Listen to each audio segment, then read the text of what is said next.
It's 2026. For years, you've been quietly accumulating gold.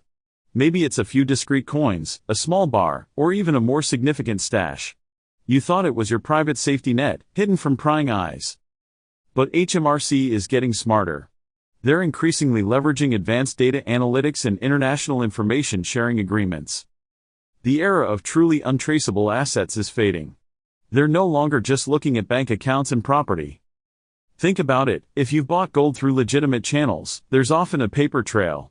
A purchase record, a dealer's invoice, even a mention in your financial planning.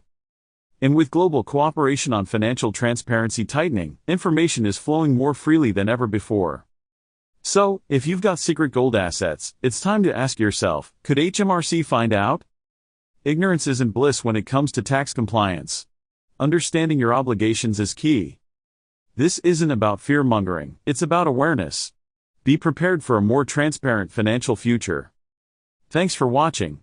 Don't forget to subscribe for more insights on navigating your finances.